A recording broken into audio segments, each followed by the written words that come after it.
शिवाय।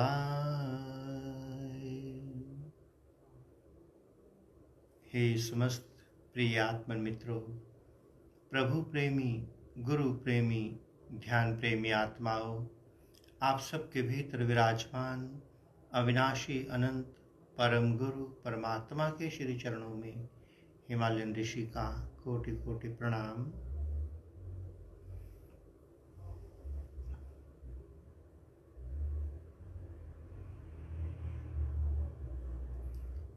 प्यारे साथ को, हम सभी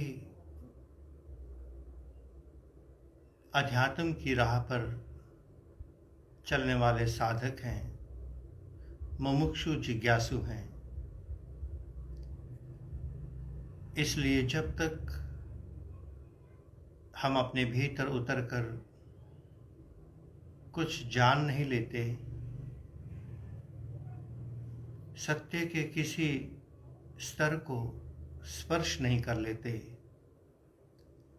तब तक हम ये नहीं कह सकते कि क्या इस अस्तित्व में सत्य है और क्या असत्य है। आज एक विशेष विषय को लेकर हम सभी एकत्रित हुए हैं। हालांकि ये विषय नूतन नहीं है, नया नहीं है। इस प्रकृति में कुछ भी नया नहीं है। जो कल किसी के द्वारा दिया गया, वो आज किसी के द्वारा पुनः से प्रकृति से प्राप्त करके दिया जा रहा है। ये समस्त सनातन पुरातन ऋषियों मुनियों की खोज है, उन समस्त महापुरुषों की खोज जिनके पद चिन्हों पर चलकर, जिनसे प्रेरणा लेकर हम सभी साधक अनंत की यात्रा पर अग्रसर हो रहे हैं। एक बात हमने लिखी, किसी साधक को ये नहीं समझना कि हम परिपूर्ण हो गए, हम एनलाइटेड हो गए, हम आत्मज्ञानी, ब्रह्मज्ञानी, तत्ववेता हो गए। प्यारे मित्रों, ये भ्रम हमारे बारे में तो नहीं पालना। अपने भीतर आप सब की तरह एक साधक हैं। इस साधना की राह पर, ध्यान की राह पर कोई अनुभव हमारे भीतर उतरता है, हम आप सब में वो शेयर कर देते हैं।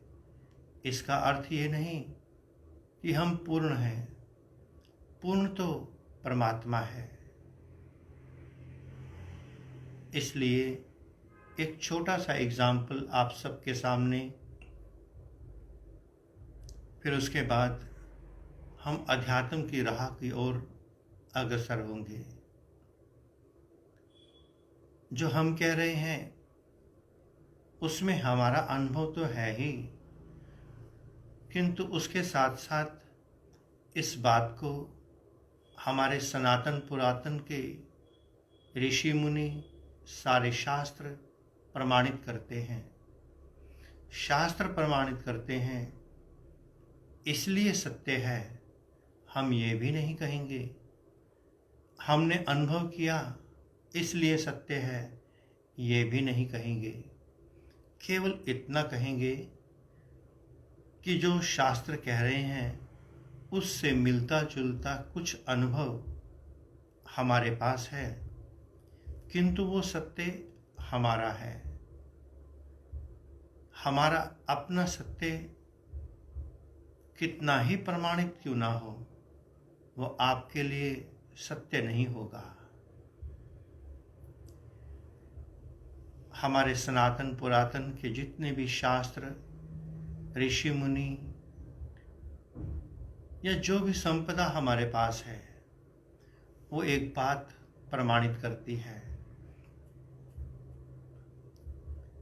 कि परमात्मा की ओर निकलना, बुद्धत्व आत्मज्ञान की ओर निकलना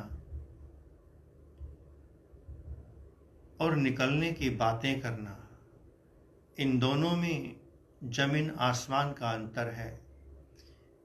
बातें बुद्धि के स्तर से होती हैं और निकल जाना प्यास के स्तर पर होती है। जिसके भीतर जितनी गहरी उत्कंठा, जिज्ञासा, प्यास होगी स्वयं के प्रति, अपने भीतर बैठे परम गुरु परमात्मा के प्रति, वो फिर बातें नहीं करेगा, वो उस ओर निकल जाएगा जिस ओर अमृत बरसता है। और जो साधक उस ओर निकलता है, राहें कितनी ही कठिन क्यों ना हो, रास्ते मिलते चले जाते हैं। एक पर्वत के अंदर से किसी को सुरंग निकालनी हो, टनल्स निकालनी हो, बहुत दुर्गम काम है, बहुत दुर्गम। किंतु लगातार के प्रयास अभ्यास से वो सफलता हम सभी को मिल जाती है। हमारे शास्त्र, हमारे ऋषि मुनि एक बात को प्रमाणित करते हैं कि जो भी साधक उस परमात्मा की ओर बढ़ा, आत्मज्ञान की ओर बढ़ा, और जिसने उस अमृत कलश को स्पर्श कर लिया, उस अमृत कलश, अमृत कुंड की अमृत की एक बूंद भी अपने भीतर उतार ली,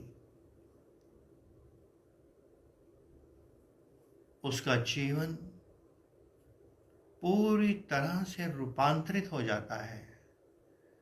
कल तक वो कामी था, लोभी था, कैसा भी था, किंतु जिस दिन उसके भीतर अमृत की वो बूंद उतरती है, उसके सारे सिस्टम को चेंज कर देती है।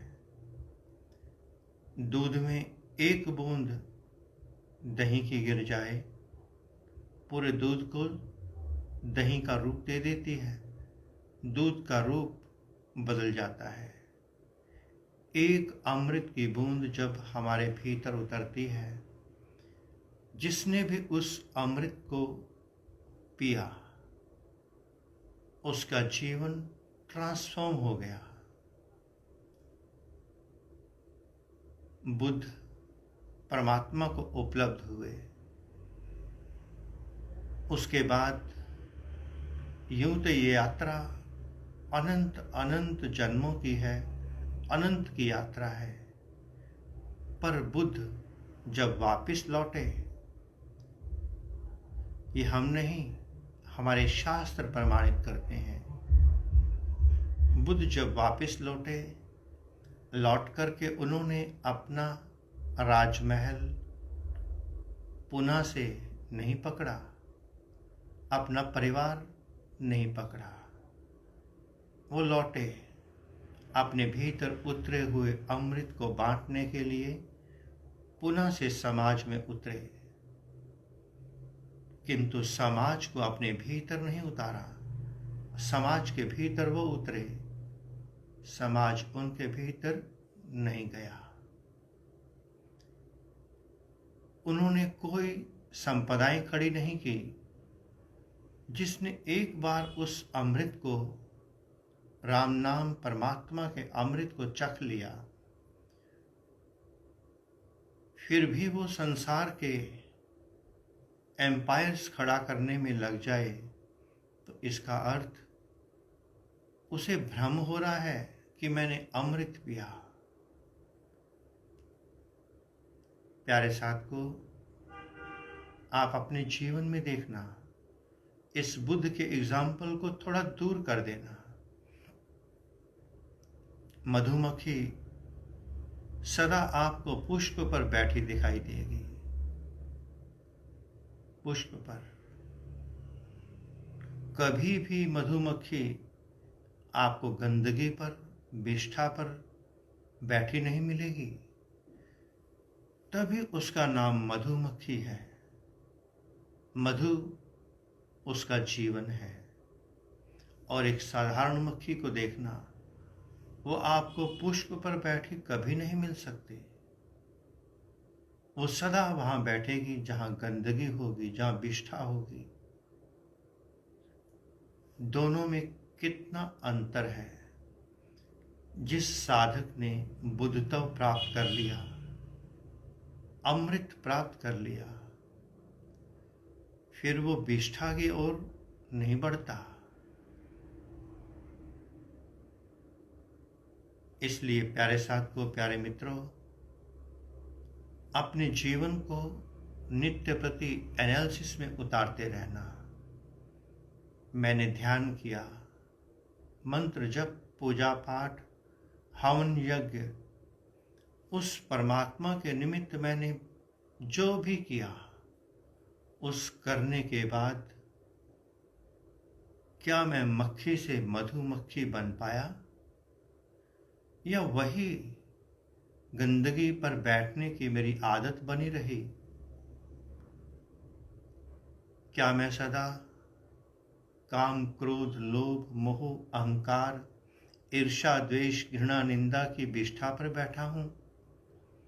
जरा उस ओर अपनी चेतना को लगाना, ध्यान देना। आप दिन भर कमाई करें, रिजल्ट सामने आना चाहिए। इसमें सबसे बड़ा रोल हमारे जीवन में मास्टर का है। हमें मास्टर वैसा ही मिलता है जैसी हमारी योग्यता होती है। अगर मेरी योग्यता प्राइमरी क्लास की है, निस्संदेह मुझे पीएचडी का प्रोफेसर, लेक्चरर नहीं मिलेगा। मिल भी जाएगा, उस स्तर का ज्ञान मेरे किसी काम नहीं आएगा। हमने अभी कल एक पोस्ट की थी उन सिद्धों के विषय में, ज्ञानगंज के विषय में। अक्सर लोग किताबें पढ़ते हैं। किताब में ऐसा लिखा, बाबा महाअवतार ने क्रिया योग का रास्ता दिखाया, न जाने कितनी कितनी बातें। हमने इस बात को पहले भी समझाया था कि जो सर्जन होता है, सर्जन, डॉक्टर ऑफ सर्जन, आप समझते हैं, डॉक्टर ऑफ मेडिसिन, जो जितने टॉप की डिग्री रखता है वो केवल वही काम करता है। सर्जरी करने वाले को ओटी तैयार नहीं करना पड़ता, हॉस्पिटल तैयार नहीं करता, सफाई नहीं करता, झाड़ू नहीं लगाता, कुछ नहीं करता। करता है तो केवल सर्जरी और कुछ नहीं। ठीक इसी तरह से प्यारे साथ को, जो सच में भीतर का प्यारे साथ को, उस परमात्मा को, उस परम सत्ता को उपलब्ध होना कोई दुर्गम कार्य नहीं है, अति सरल है। अगर तुम्हें कोई सही मार्गदर्शक मिल जाता है, सही पथ प्रदर्शक मिल जाता है,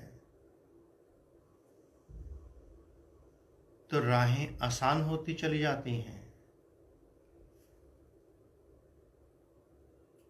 किंतु उसके साथ साथ आपको अपने जीवन में निरंतर एक अभ्यास बना के रखना पड़ता है, निरंतर अभ्यास। अगर हम कहें कि आज हमारा ध्यान हो गया, अब 2 दिन हमें ध्यान की आवश्यकता नहीं, लगातार अगर हमारे भीतर ऊर्जा का साइकिल चलता रहे, तो हमारे इस स्थूल से ऊर्जा हमारे भीतर के सूक्ष्म शरीर में प्रवेश करने लगती है। वही सूक्ष्म ऊर्जा हमारे अनंत के द्वार भी खोलती है। तो प्यारे साथियों, जो माँ भगवती के नवरात्रों के उपलक्ष्य में ध्यान शिविर 13 अप्रैल से प्रारंभ होने वाला है, उन साधकों के लिए कल गूगल मीट पर सुबह 5 बजे एक विशेष सेशन होगा, जिसका लिंक नोटिफिकेशंस सभी को उस मेडिटेशन कैंप ग्रुप में भेज दिया गया है। उसमें कुछ विशेष जानकारी उन सभी साधकों को इस कैंप के रिगार्डिंग बताई जाएगी। कल सुबह 5 बजे गूगल मीट पर और परसों सुबह 5 बजे सभी साधकों के लिए ओपन मेडिटेशन का प्रोग्राम गूगल मीट पर होगा। तो जो भी साधक संडे वाले इस मेडिटेशन के प्रोग्राम को अटेंड करना चाहे, वो राकेश कुमार जी से संपर्क कर सकता है। कभी कभी हम भीतर से कुछ गुप्त रहस्य उजागर करना चाहते हैं, किंतु प्रकृति न जाने किन कारणों से उन गुप्त रहस्यों पर उनके ऊपर से पर्दा नहीं उठने देती। ये प्रभु की इच्छा। हाँ, एक बात सभी साधक जरूर समझ लेंगे, हमारे ज्ञान के चक्कर में आकर, ज्ञान की बातों में आकर हमें कभी भी कोई गुरु सिद्ध बुद्ध महात्मा समझने की भूल नहीं करना। हमारे से धुरंधर दिव्य ज्ञान का भंडार लिए हुए आचार्य विद्वान लोग इस धरा पर मौजूद हैं। हम उनके सामने कुछ भी नहीं। ना हमसे प्रभावित होना, ना हमारे ज्ञान से प्रभावित होना ही है तो अपने भीतर बैठे परम गुरु परमात्मा से प्रभावित होना। आपका कल्याण हो जाएगा। ओम नमः शिवाय।